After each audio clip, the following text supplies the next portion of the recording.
স্বাগত নিউজ 24 দেশ সংবাদে। সঙ্গে আছে গালিব ইবনে রিয়াজ। দেখছিলেন শিরোনাম, এবারে বিস্তারিত। রূপগঞ্জের অগ্নিকাণ্ডের ঘটনায় গাফিলতি থাকলে কাউকে ছাড় দেওয়া হবে না, একথা জানিয়েছেন আওয়ামী লীগ নেতা মির্জা আজম। এরই মধ্যে দুর্ঘটনাস্থল পরিদর্শন করেছেন এ ঘটনায় গঠিত তদন্ত দল। তবে তদন্ত শেষ হওয়ার আগে এ বিষয়ে কথা বলতে রাজি হননি তারা। এদিকে নিহতদের শনাক্তে আজও নেওয়া হয়েছে ডিএনএ স্যাম্পল। প্রিয়জনের খোঁজে আজও দুর্ঘটনাস্থলে ভিড় করেন স্বজনরা। মৌ খন্দকারকে সঙ্গে নিয়ে আরো জানাচ্ছেন সজল দাস। রূপগঞ্জে সেজান জুস ফ্যাক্টরির আগুনে পুড়ে কঙ্কালসার ভবনের সামনে আজও স্বজন হারাদের অপেক্ষা। প্রিয়জনের খোঁজে ভিড় করেন অনেকেই। ও মা, তুমি কই রইছো বাবা? একবার মা কও। এই গেটটা যদি না খোলা থাকতো তে মানুষগুলা বাস্তা লইলে, কারণ নিচতলা আগুন ছিল, অনেকগুলোই বাস লইলে। রোববার দুর্ঘটনাস্থল পরিদর্শন করেছে এই ঘটনায় গঠিত তদন্ত কমিটি। তবে তদন্ত শেষ হওয়ার আগে এ বিষয়ে গণমাধ্যমে কোনো মন্তব্য করতে রাজি হননি তারা। এদিকে নিহতদের পরিচয় শনাক্তে আজও স্বজনদের ডিএনএ স্যাম্পল নেওয়া হয়েছে। রোববার সকালে দুর্ঘটনাস্থল পরিদর্শন করে আওয়ামী লীগের একটি প্রতিনিধি দল। এই ধরনের অগ্নিকাণ্ড ভবিষ্যতে যেন আর না ঘটে সে বিষয়ে পদক্ষেপ নেবে সরকার। এই ধরনের ঘটনা যাতে ভবিষ্যতে কোনোদিন না ঘটে, পুনরাবৃত্তি যাতে না ঘটে, তার জন্য আইনানুগ কার্যকর পদক্ষেপ নেওয়ার জন্য বিভিন্ন পদক্ষেপ গ্রহণ করা হয়েছে। কারো যদি কোনো দুর্নীতি থাকে সবকিছু তদন্ত করে তাদের সবাইকে বিচারের মুখোমুখি নিয়ে আসা হবে। দুর্ঘটনাস্থল পরিদর্শন করেছেন গণস্বাস্থ্যের প্রতিষ্ঠাতা ডাক্তার জাফরুল্লাহ চৌধুরী। এ সময় নিহত পরিবারকে অর্থ সহায়তা দেওয়ার আহ্বান জানান তিনি।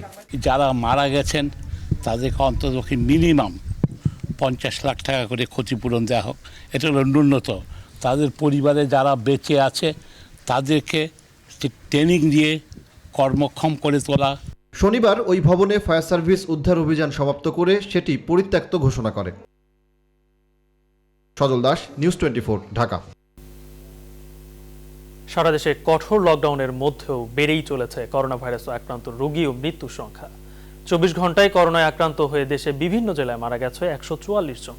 এর মধ্যে রাজশাহী মেডিকেলে 19, খুলনায় 14, কুষ্টিয়ায় 17, সাতক্ষীরায় 5, চুয়াডাঙ্গায় 11, ঝিনাইদহে 7, ময়মনসিংহে 11, বরিশাল 8, টাঙ্গাইল 6, বগুড়ায় 17, ফরিদপুরে 11 ও চট্টগ্রামে 14 জন মারা গেছে। এসব জেলায় করোনায় সংক্রমণও বাড়ছে।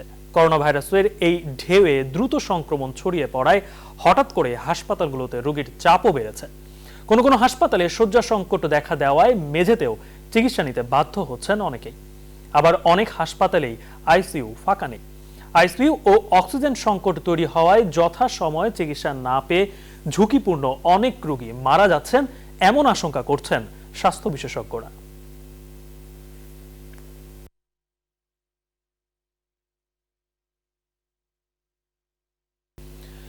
চট্টগ্রামে করোনায় আক্রান্ত মৃতের সংখ্যা দিন দিন বেড়েই চলেছে। এই অবস্থায় হাসপাতালগুলোতে বাড়ছে রোগীর চাপ। চিকিৎসা সেবা দিতে হিমশিম খেতে হচ্ছে চিকিৎসকদের। সংশ্লিষ্টরা বলছেন, বাড়তি রোগীর চাপ সামলাতে এরই মধ্যে নানা উদ্যোগ নেওয়া হয়েছে। ফাতেমা জান্নাত মুমুর তথ্য চিত্রে ডেস্ক রিপোর্ট। চট্টগ্রামে কিছুতেই কমছে না করোনা সংক্রমণ, একই সাথে দীর্ঘ হচ্ছে মৃত্যু মিছিল। ভিড় বেড়েছে করোনা পরীক্ষা কেন্দ্রগুলোতেও। তবে সবচেয়ে বেশি করোনা সংক্রমিত হচ্ছে উপজেলাগুলোতে। এ কারণে চট্টগ্রাম মেডিকেল কলেজ হাসপাতালে হঠাৎ করেই বেড়েছে রোগীর চাপ। চিকিৎসা সেবা দিতে অনেকটা হিমশিম খেতে হচ্ছে জরুরি বিভাগের চিকিৎসকদের। আমাদের এখানে রোগীর চাপ আসলে করোনা ওয়ার্ডে বিশেষ করে প্রচুর রোগীর চাপ। আর আমাদের কোভিড অ্যান্টিজেনের টেস্টগুলো র্যাপিড অ্যান্টিজেন এবং আরটিপিসিআর এগুলোর জন্য প্রচুর পরিমাণ আপনার রোগীর চাপ বেড়ে গিয়েছে। সংক্রমণ রোধে স্বাস্থ্যবিধি মেনে চলা ও জনসচেতনতা বৃদ্ধির উপর জোর তাগিদ দিলেন সিভিল সার্জন। এই মুহূর্তে পরিস্থিতি অনেকটা উদ্বেগজনক। আমাদের সংক্রমণের হার প্রতিদিনই 2-3% করে বৃদ্ধি পাচ্ছে। পাশাপাশি মৃত্যু যথেষ্ট ঊর্ধ্বমুখী। রোগীদের সংখ্যা এভাবে বাড়তে থাকলে নানামুখী সংকটে পড়বে হাসপাতালগুলো, এমন আশঙ্কার কথা জানালেন সংশ্লিষ্টরা। প্রতিটা বেডে আমাদের এখন সেন্ট্রাল অক্সিজেন লাইন এবং পাশে আরেকটা করে ডাবল লাইন আমরা করছি, সো দ্যাট তখন একটা রোগীকে দেখা যাবে বেড না দিলে অন্তত ম্যাট্রেস দিয়ে ফ্লোরে রেখে যেন আমরা অক্সিজেন দিতে পারি। বন্দরনগরীতে শনিবার পর্যন্ত করোনায় আক্রান্ত হয়েছে 60,000-এরও বেশি মানুষ। Desk report, news 24। এদিকে বরিশাল শেরে বাংলা মেডিকেল কলেজ হাসপাতালের করোনা ওয়ার্ডে রোগীর চাপ বাড়লেও বাড়েনি সক্ষমতা। স্বজনদের অভিযোগ, করোনা ওয়ার্ডে নেই পর্যাপ্ত হাই ফ্লো নেজল ক্যানোলা ও সেন্ট্রাল অক্সিজেনের ব্যবস্থা, রয়েছে আইসিইউর সংকটও। জনবল সংকটের কারণে কাঙ্ক্ষিত চিকিৎসা সেবা দিতে থেকেও বঞ্চিত হচ্ছেন করোনা রোগীরা। এসব সংকট দ্রুত সমাধানের দাবি জানিয়েছেন ভুক্তভোগীরা। রাহাত খানের তথ্যচিত্রে ডেস্ক রিপোর্ট। চলতি বছরের মার্চের পর থেকে বরিশালে বেড়েই চলেছে করোনায় আক্রান্ত রোগীর সংখ্যা। এই কারণে শেরেবাংলা মেডিকেল কলেজ হাসপাতালের করোনা ওয়ার্ড 300 শয্যায় উন্নীত করা হয়। বর্তমানে এ ওয়ার্ডে রোগী ভর্তি আছে 298 জন। তবে রোগী বাড়লেও বাড়েনি সক্ষমতা। সেন্ট্রাল অক্সিজেন সেবা রয়েছে 103 জন রোগীর। হাই ফ্লো ন্যাসল ক্যানোলা রয়েছে 69টি। আইসিইউ শয্যা রয়েছে 22টি। 470টি অক্সিজেন সিলিন্ডার দিয়ে পর্যায়ক্রমে সেবা দেওয়া হচ্ছে জরুরি রোগীর। স্বজনদের অভিযোগ, চিকিৎসকদের ডেকেও পাওয়া যায় না, এমনকি সময় মতো মেলে না সেন্ট্রাল অক্সিজেন কিংবা অক্সিজেন সিলিন্ডার। আইসিইউর অভাবে মারা যাচ্ছে রোগীরাও।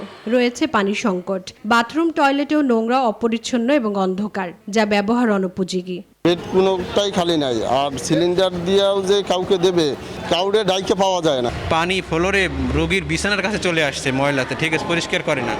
করোনা ওয়ার্ডের এসব সমস্যা দ্রুত সমাধানের দাবি জানিয়েছেন ভুক্তভোগীরা। ভিতরের পরিস্থিতি মোটামুটি, এখন হলে যা রোগী অনেক। করোনার যেরকম পরিষ্কার পরিচ্ছন্ন থাকা দরকার তার তিল পরিমাণও এখানে নেই। করোনা ওয়ার্ডের নানামুখী সংকটের কথা স্বীকার করে এসব বিষয়ে দ্রুত কার্যকর পদক্ষেপ নেওয়ার কথা জানালেন হাসপাতালের পরিচালক। আমরা যেহেতু 300 শয্যা উন্নীত করেছি, 300 শয্যার জন্য প্রয়োজনীয় ব্যবস্থা গ্রহণ করেছে। এটা সমস্যা হলে আইসিইউ সংকট। আইসিইউ তো আমরা রাতারাতিও বাড়াতে পারবো না, আমরা চেষ্টা করতেছি যদি আইসিইউ সংখ্যা আরও যাতে বৃদ্ধি পায়। বরিশাল বিভাগে শনিবার পর্যন্ত করোনায় আক্রান্ত হয়েছে 22,109 জন। Desk report, news 24। দর্শক, এই বিষয়ে বিস্তারিত জানাতে যশোর সাতক্ষীরা থেকে যুক্ত হচ্ছেন আমাদের সহকর্মীরা। শুরুতেই যশোর থেকে যুক্ত হচ্ছেন সহকর্মী রিপন হোসেন। রিপন, সীমান্তবর্তী জেলা যশোরে হাসপাতালে রোগীর চাপ কেমন বেড়েছে, সার্বিক চিত্র আপনি কি দেখছেন?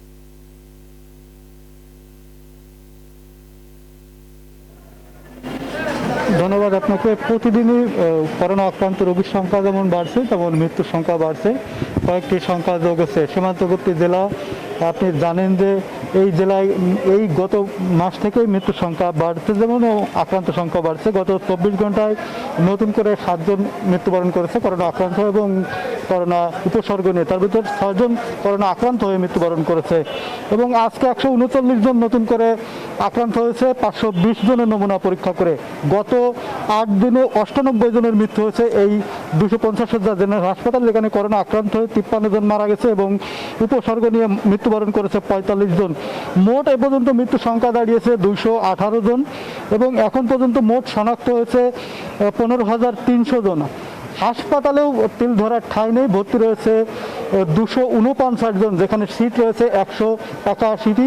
এর ফলে প্রতিদিনই হাসপাতালে বারান্দায় এবং বিভিন্ন স্থানে রোগী থাকছে এবং হাসপাতালের চিত্রটি যদি বলি, হাসপাতালেও যে অ্যাম্বুলেন্সগুলো রয়েছে একদম সারি সারি রয়েছে, তারা রোগী বহনের জন্য অপেক্ষা করছে এবং আসা যাওয়ার ভিতরে রয়েছে। প্রতিদিনই প্রায় 20 থেকে 30 জন রোগী নতুন করে ভর্তি হচ্ছে শুধু করোনা আক্রান্ত এবং মৃত্যুবরণের সংখ্যা বাড়ছে। আমরা দেখেছি রেড জোনে জায়গার সংকট রয়েছে, ইয়েলো জোনে জায়গার সংকট রয়েছে। তবে হাসপাতাল কর্তৃপক্ষ তারা নতুন বেড প্রস্তুতির চেষ্টা করছেন। তো এই ছিল আমার কাছে যশোর থেকে সর্বশেষ। আমাদের আরেক সহকর্মী রয়েছে সাতক্ষীরায়, সেখানকার খবর জানবো মনি। ধন্যবাদ রিপন আপনাকে। আপনি যেমনটি বলছিলেন, সাতক্ষীরায় কিন্তু করোনা সংক্রমণ উদ্বেগজনক হারে বৃদ্ধি পেয়েছে। সাতক্ষীরায় প্রতিদিনই কিন্তু মৃত্যুর মিছিল দীর্ঘ হচ্ছে। গত 24 ঘন্টায় Satkhira corona dedicated medical college হসপিটালে 5 জনের মৃত্যু হয়েছে, আর গতকালকে 10 জনের মৃত্যু হয়েছিল। আর বর্তমানে সাতক্ষীরায় 1077 জন করোনা আক্রান্ত রোগী সংখ্যা দাঁড়িয়েছে। বর্তমানে সরকারি বেসরকারি বিভিন্ন হসপিটালে 399 জন করোনা আক্রান্ত রোগী কিন্তু চিকিৎসা নিচ্ছেন। প্রতিটি হসপিটালে কিন্তু আসন সংকট দেখা দিয়েছে। Satkhira corona dedicated medical college হসপিটালে সেন্ট্রাল এসি থাকায়, সেখানে সেন্ট্রাল অক্সিজেন সিস্টেম চালু থাকায় সেখানে কিন্তু অক্সিজেন সংকট না হলেও সেখানে বর্তমান 250 শয্যার এই হসপিটালটিতে 265 জন করোনা আক্রান্ত রোগী কিন্তু চিকিৎসা নিচ্ছেন। এছাড়া বিভিন্ন বাসা বাড়িতে বাকিরা কিন্তু চিকিৎসা নিচ্ছেন। আমরা খোঁজ নিয়েছি বিভিন্ন সাতক্ষীরা শহরের যেসব হসপিটাল রয়েছে সেখানে কিন্তু আসন সংকট তীব্র আকার ধারণ করেছে। মনিরুল, আপনাকে ধন্যবাদ। দর্শক, সাতক্ষীরা থেকে করোনার সর্বশেষ পরিস্থিতি জানাচ্ছিলেন সহকর্মী মনিরুল ইসলাম। চট্টগ্রামে পৌঁছেছে যুক্তরাষ্ট্রের মডার্নার 1,05,600 ডোজ কোভিড টিকা। একই সাথে এসেছে চীনের সিনোফার্মার 78,400 ডোজ টিকাও। Civil surgeon doctor Sheikh Fazle Rabbi জানান, ভ্যাকসিনগুলো সিভিল সার্জন কার্যালয়ে ইপিআই স্টোরে ওয়াক ইন কুলারে 2 থেকে 8 ডিগ্রি সেন্টিগ্রেড তাপমাত্রায় সংরক্ষণ করা হচ্ছে। নতুন আসা টিকার মধ্যে মডার্নার টিকা চট্টগ্রাম মেডিকেল কলেজ হাসপাতাল সহ চট্টগ্রাম সিটি কর্পোরেশন এলাকার 9টি কেন্দ্রে ও সিনোফার্মের টিকা চট্টগ্রাম জেনারেল হাসপাতাল ও উপজেলা পর্যায়ে রেজিস্ট্রেশনকারীদের মাঝে প্রয়োগ করা হবে।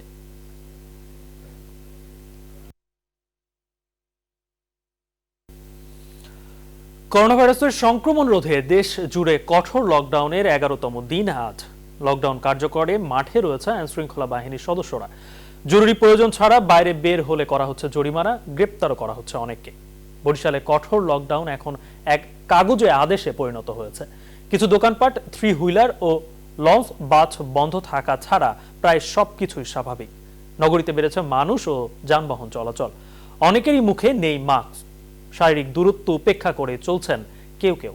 যদিও লকডাউন ও স্বাস্থ্যবিধি বাস্তবায়নে আজও নগরীতে অভিযান চালিয়েছে পৃথক 3টি ভ্রাম্যমাণ আদালত। টহল দিচ্ছে আইনশৃঙ্খলা বাহিনী। কঠোর লকডাউনের মাঝেও রংপুর নগরীতে বেড়েছে যান চলাচল। আইনশৃঙ্খলা রক্ষাকারী বাহিনী তৎপর থাকলেও স্বাস্থ্যবিধি মানার ক্ষেত্রে উদাসীন নগরবাসী।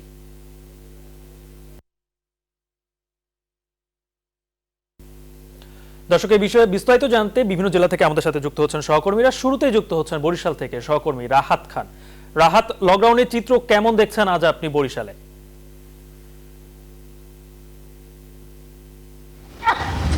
হ্যাঁ, ধন্যবাদ গালিব। যেমনটি আপনি আপনার সংবাদে বলছিলেন, আসলে কাগজে আদেশে পরিণত হয়েছে। কারণ আমরা দেখেছি যে লকডাউনের শুরুর দিনগুলোতে আসলে যে ধরনের বিধিনিষেধ কার্যকর ছিল বা প্রশাসনের তরফ থেকে যে ধরনের কঠোরতা ছিল, কিন্তু সেই কঠোরতা কিংবা বিধিনিষেধ কিন্তু অনেকটা উবে গেছে। আমরা দেখছি যে গত কয়েকদিন ধরে মানুষজন প্রচুর সংখ্যক রাস্তায় নেমেছেন এবং যানবাহনও রয়েছে। কারণ প্রথম দিক থেকে দেখেছিলাম যে পাদানি মানে পায়ে চালিত রিক্সা ছাড়া অন্য কোনো যানবাহন এই শহরে ছিল না, কিন্তু আজ বা গত কয়েকদিন ধরে দেখেছি যে ব্যাটারি চালিত রিক্সা, যেটি স্বরাষ্ট্রমন্ত্রী বন্ধ করতে বলেছেন, সেটিও কিন্তু চলছে। সদর রোড থেকে বা প্রধান প্রধান সড়ক থেকে চলছে, অন্যান্য যানবাহন চলছে। মানুষজন প্রচুর সংখ্যক ঘর থেকে বের হচ্ছে। বিশেষ করে সকালের দিকে এই নগরীর আসলে চিত্রটা আসলে লকডাউন চিত্র আর থাকে না, যদিও বেলা বাড়ার সাথে সাথে মানুষজন রাস্তাঘাট থেকে কমে যায়, এমনটি রয়েছে। আর হলো আর যেটি বিষয় যে রাস্তাঘাটে যে মানুষজনরা নামছেন, তারা কেউ প্রয়োজনে নামছেন, কেউ নামছেন অপ্রয়োজনে এবং কেউ লকডাউন দেখতে আসেন। তো এর মধ্য থেকেও জেলা প্রশাসন আজ 3টি ভ্রাম্যমাণ আদালত চালিয়েছে এবং আইনশৃঙ্খলা বাহিনী, সেনাবাহিনী, বিজিবি, র্যাব, পুলিশ তারা কিন্তু টহল অব্যাহত রেখেছেন। তবে যেটি উল্লেখ করার বিষয় যে মেট্রোপলিটন পুলিশের 20টি চেকপোস্ট ছিল এই নগরীতে লকডাউন বাস্তবায়নের জন্য, কিন্তু আমরা গত 2 দিন ধরে দেখছি সেই চেকপোস্টগুলোতে কিন্তু পুলিশ সদস্যই নেই, অনেকটা শিথিল হয়ে গেছে। তো এই ছিল বরিশাল থেকে। আমরা ফিরছি সিলেটে, অপেক্ষা করছেন আমাদের সহকর্মী সৈয়দ রাসেল। আপনি সেখানকার লকডাউন পরিস্থিতি সম্পর্কে দর্শকদের জানাবেন।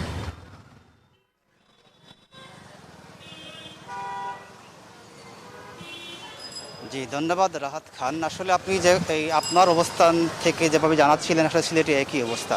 তবে একটা জিনিস বলে রাখি, আজকে এই কোপা আমেরিকার ফাইনাল হওয়ার কারণে সকালের দিকে আসলে লকডাউন চলাকালীন অবস্থা কিছুটা মানুষ কম ছিল। এই মানুষ সকাল ধরে আসলে খেলা দেখে দেরিতে ঘুম থেকে উঠেছে, তারপর রাস্তায় বের হয়েছে। কিন্তু বেলা বাড়ার সাথে সাথে আসলে অসংখ্য মানুষ রাস্তায় নেমেছে। প্রথম দিকে আসলে প্রশাসনের আমরা কঠোরতা দেখেছি, প্রশাসনের অসংখ্য এই জনবল ছিল রাস্তাঘাটে। আজকেও রাস্তাঘাটে প্রশাসনের মানুষরা আছে, কিন্তু আসলে সেই কঠোর অবস্থান থেকে তারা আসলে অনেকটা সরে এসেছে। আমরা জানতে পেরেছি আসলে অন্যান্য দিনের মতো আজকেও আসলে জেলা প্রশাসনের এই 35টি টিম বিভিন্ন উপজেলা পর্যায়ে তারা ম্যাজিস্ট্রেসি টিম নিয়ে কাজ করছে লকডাউন বাস্তবায়নের জন্য। এছাড়া পুলিশ পুলিশ প্রশাসন থেকে আসলে সিলেট মহানগরে 52টি টিম এখানে আসলে লকডাউন বাস্তবায়নের জন্য আছে, কিন্তু আসলে কঠোর অবস্থান থেকে তারা অনেকটা সরে এসেছে। এই হচ্ছে আসলে সিলেটের লকডাউন অবস্থা। যত সময় যত যাচ্ছে আসলে মানুষের অজুহাত বাড়ছে, মানুষ নানা অজুহাতে রাস্তায় বের হচ্ছে, মানুষ নানা অজুহাতে বের হচ্ছেন এবং আসলে কোনো এই পুলিশ তাদেরকে আটকালো, তারা নানা অজুহাত দিকে তারা আসলে সেখান থেকে পার পেয়ে যাচ্ছেন। এই হচ্ছে আসলে সিলেটের লকডাউন অবস্থা। আর করোনার একটা পরিস্থিতি জানিয়ে রাখি, সময়ে সময়ে আসলে ভয়ঙ্কর অবস্থার দিকে যাচ্ছে সিলেট এই করোনা পরিস্থিতির দিকে, যে কারণে গত সর্বশেষ 24 ঘন্টায় 685 জন মানুষ আক্রান্ত হয়েছেন এবং মারা গেছেন এই 7 জন, অর্থাৎ এই সময় এই সবচেয়ে বেশি আজকে আক্রান্ত হলে সর্বশেষ 24 ঘন্টা। এই হচ্ছে সিলেট থেকে আমার কাছে লকডাউন এবং করোনা পরিস্থিতি আপডেট। ফিরে যাচ্ছি এই ফরিদপুর থেকে, অপেক্ষা করছেন সোহাগের কাছে যাচ্ছি।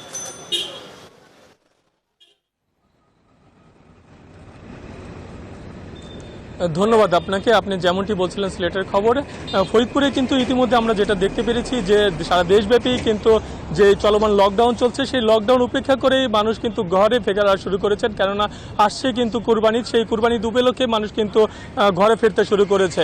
তো আমরা যেটা দেখতে পেরেছি, আইন শৃঙ্খলা রক্ষাকারী বাহিনী কিন্তু বেশ কঠোর অবস্থান করছেন। তারা কিন্তু ফরিদপুরের প্রবেশ পথের বেশ কয়েকটি চেকপোস্ট বসিয়ে কিন্তু গাড়ি তল্লাশি করছেন, সুনির্দিষ্ট কারণ ছাড়া কিন্তু তারা কাউকে ওই শহরে এবং ফরিদপুরে প্রবেশ করতে দিচ্ছে না। তো এই বিষয়ে আমি একটু কথা বলবো এই হাইওয়ে পুলিশের সহকারী পুলিশ সুপারের সঙ্গে। আপনার কাছে একটু জানতে চাই যে কেন আপনারা হঠাৎ করে এই তল্লাশি চৌকি জোরদার করলেন? বর্তমান মাননীয় বাংলাদেশ সরকারের যে নির্দেশনা আছে, সেই নির্দেশনা মোতাবেক আমাদের চলমান লকডাউনের এই পর্যায়ে আসন্ন ঈদ উপলক্ষে মানুষের জনস্রোত, বহির্মুখী মানুষের জনস্রোত এটা বেড়ে যাওয়ার আশঙ্কা রয়েছে। মানুষ অনেকটা ঘরের বাইরের দিকে মানে বের হয়ে আসতে চাচ্ছে। আমরা এই ঘরের বাইরে আসা মানুষগুলোকে ঘরমুখী করার জন্য এবং বোঝানোর জন্য, করোনা থেকে সতর্কতা রাখার জন্য, তাদেরকে বোঝানোর জন্য যথাযথ কঠোর পদক্ষেপ গ্রহণ করতেছে এবং লকডাউন বাস্তবায়নের জন্য সর্বদা চেষ্টা করতেছি। ধন্যবাদ আপনাকে। আপনি যেমনটি শুনছিলেন যে কিন্তু তারা কিন্তু লকডাউন বাস্তবায়নে এবং এই করোনা প্রতিরোধের জন্যই কিন্তু তারা কিন্তু এই মাঠে নেমেছে, তারা কিন্তু কার্যকরী ভূমিকা রাখছেন। তো এই ছিল আমার কাছে সর্বশেষ সংবাদ। চলে যাবো স্টুডিওতে আপনার কাছে গালিব। সোহাগ, আপনাকে ধন্যবাদ। দর্শক, করোনার লকডাউনের সর্বশেষ পরিস্থিতি জানানোর জন্য বরিশাল, সিলেট এবং সর্বশেষ ফরিদপুর থেকে যুক্ত হয়েছিলেন আমাদের সহকর্মীরা। আপনাদের সবাইকে ধন্যবাদ দেশ সংবাদে যুক্ত হওয়ার জন্য। আবারও স্বাগত। আপনারা দেখছেন নিউজ 24 দেশ সংবাদ। প্রধানমন্ত্রী শেখ হাসিনার জন্য 800 কেজি আনারস উপহার পাঠিয়েছেন ত্রিপুরার মুখ্যমন্ত্রী বিপ্লব কুমার দেব।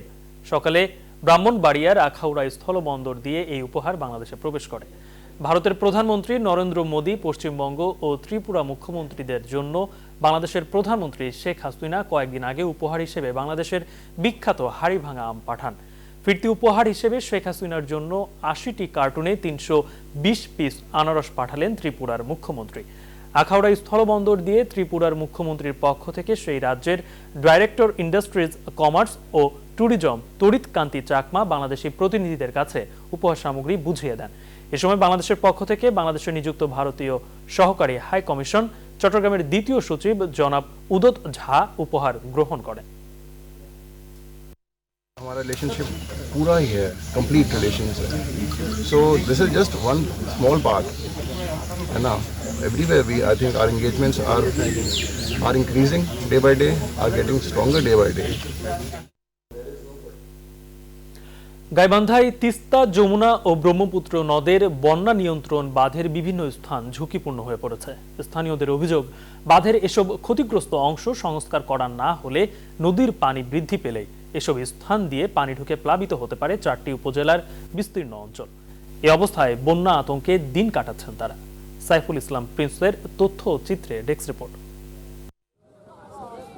নদী বেষ্টিত গাইবান্ধা জেলায় তিস্তা, যমুনা ও ব্রহ্মপুত্র নদের বন্যা নিয়ন্ত্রণ বাঁধের সঠিক রক্ষণাবেক্ষণ না করায় সদর, সুন্দরগঞ্জ, ফুলছড়ি ও শাহঘাটা উপজেলার প্রায় 23 কিলোমিটার বাঁধ অরক্ষিত ও ঝুঁকিপূর্ণ হয়ে পড়েছে। স্থানীয়দের অভিযোগ, তিস্তা নদের বাঁধ সুন্দরগঞ্জে শুরু হয়ে শেষ হয়েছে শাহঘাটা পর্যন্ত। দীর্ঘ 65 কিলোমিটার এই বন্যা নিয়ন্ত্রণ বাঁধের বেশ কিছু অংশ কেটে ঘরবাড়ি তৈরি করেছে অনেকে।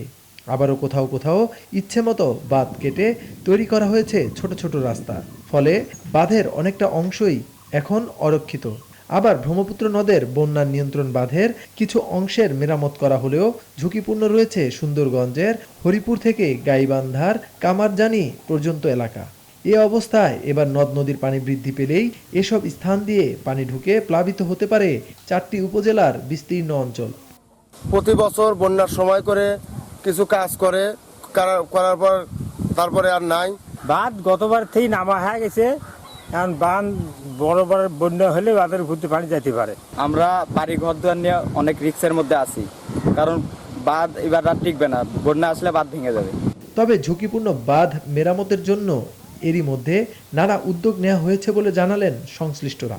এই ঝুঁকিপূর্ণ বাঁধগুলোতেও আমরা দরপত্র আহ্বান করছি এবং এলাকায় মাইকিং করে দিয়েছি যে সকল ঘরবাড়ি এবং যে সকল স্থাপনাগুলো আছে আমাদের বাঁধের এলাকায় সেগুলো সরানোর জন্য এই বাঁধগুলো আমরা মেরামত করলে আসন্ন যে বন্যা আছে বন্যার ঝুঁকি হতে আমরা গাইবান্ধাকে আমরা রক্ষা করতে পারব। বন্যার নিয়ন্ত্রণ বাঁধ সংস্কারে সরকার দ্রুত সব ধরনের পদক্ষেপ নেবে এমন প্রত্যাশা নদীর তীরবর্তী মানুষের। Desk report, news 24। দেশ সংবাদে নিচ্ছে আরো একটি বিরতির সঙ্গে থাকুন। বিরতির পর আরো একবার স্বাগত দেশ সংবাদে। কুষ্টিয়া চিনি কলের গুদাম থেকে 52.7 টন চিনি গায়েবের মামলা এখন দুদকে। কমিশনের অনুমোদনের অপেক্ষায় আছে মামলাটি। এদিকে বিভাগীয় ব্যবস্থা হিসেবে 2 জন নিরাপত্তা হাবিলদারকে অব্যাহতি এবং 3 জনকে সাময়িক বরখাস্ত করা হয়েছে। তবে চিনি চুরির ঘাটতি হিসেবে না দেখিয়ে এর সঙ্গে জড়িতদের উপযুক্ত শাস্তির দাবি জানিয়েছেন মিলের শ্রমিক নেতা ও স্থানীয়রা। জাহিদুজ্জামানের প্রতিবেদনে বিস্তারিত। গত 3 জুন ধরা পড়ে কুষ্টিয়া চিনি কলের গুদাম থেকে উধাও হয়েছে 52.7 টন চিনি। একদিন পরেই আসে শিল্প মন্ত্রণালয়ের 5 সদস্যের তদন্ত দল। তারা জড়িত 3 জনের বিরুদ্ধে ফৌজদারি মামলা ও কয়েকজনের বিরুদ্ধে বিভাগীয় ব্যবস্থা নেওয়া সহ 5 দফা সুপারিশ করেন। সেই সুপারিশ বাস্তবায়নে কাজ করছে মিল কর্তৃপক্ষ। তারা চিনি উধাওয়ের ঘটনাকে ঘাটতি হিসাবে ধরছেন। ওনারা যে সুপারিশ করেছে সেই সুপারিশের অংশ বিশেষ আমার কাছে যেগুলো এসেছিল সেগুলো বাস্তবায়ন করার জন্য আমি এটা থানাতে এফআইআর করছি বা এখানে প্রশাসনিক যে ব্যবস্থা নেওয়া দরকার সেগুলো কার্যক্রম করেছি। কুষ্টিয়া মডেল থানা এই অভিযোগ দুদকে পাঠিয়েছেন। এটা আমাদের আছে যে কমিশনে আছে, কমিশন আমাদের অ্যাপ্রুভাল দিলেই এটা আমরা কাজ শুরু করব। এদিকে চিনি চুরির ঘটনাকে ঘাটতি হিসাবে ধরে প্রকৃত অপরাধীদের আড়াল করার চেষ্টা চলছে বলে মনে করেন শ্রমিক নেতা ও স্থানীয়রা। আমরা এর সঠিক ন্যায় বিচার চাই। সরকারি টাকা কারো পকেটে থাক এটা আমরা চাই না। সরকারি জিনিস আত্মসাতের যেই দেশের নিয়মের মধ্যে যেই পারে সেইভাবে বিচার হবে। প্রায় 600 কোটি টাকা লোকসানে থাকা এই চিনিকলের মাড়াই গত মৌসুম থেকে বন্ধ রেখেছে সরকার। জাহিদুজ্জামান, নিউজ 24, কুষ্টিয়া। করোনা মহামারীর এই সময়ে নাটোরে সুরক্ষা সামগ্রী বিতরণ করেছে Concord pharmaceutical and DMFR molecular lab. সকালে civil surgeon doctor Kazi Mizanur রহমানের কাছে আনুষ্ঠানিকভাবে এসব সামগ্রী তুলে দেন কনকর্ড ফার্মাসিউটিক্যালের এক্সিকিউটিভ ডিরেক্টর গৌতম চক্রবর্তী। এ সময় এসব সামগ্রীর মধ্যে রয়েছে 90 লিটারের 10টি অক্সিজেন সিলিন্ডার, 5টি concentrator, 500 piece PPE, digital thermometer ও AN95 মাস্ক। এ সময় কনকর্ড ফার্মাসিউটিক্যালের ঊর্ধ্বতন কর্মকর্তারা উপস্থিত ছিলেন।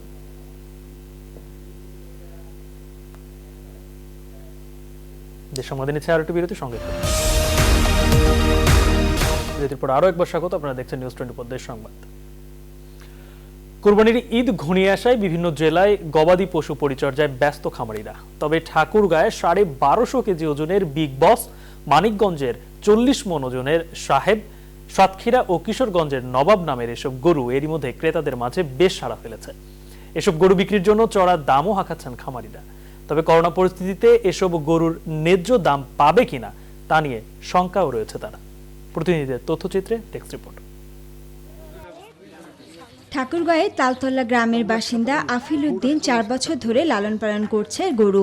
শখের বশে নাম দিয়েছেন বিগ বস। এবারের ঈদে এই গরু বিক্রি করতে চান 15 লক্ষ টাকায়। বাজারজাত যে করবো, এখন সামনে তো লকডাউন, কিভাবে বাজারজাত করব? মালটাকে তো বিক্রি করাই লাগবে, কারণ এই মাল তো আর রাখা যাবে না। মানিকগঞ্জের নোমাজ আলী সাহেব নামের এই গরুকে সম্পূর্ণ দেশীয় পদ্ধতিতে 4 বছর ধরে লালন পালন করে আসছেন। সাধারণ গোখাদ্যের পাশাপাশি এই গরুকে মালটা, পেয়ারা, কলা, মিষ্টি কুমড়া সহ বিভিন্ন ফল খাওয়ান তিনি।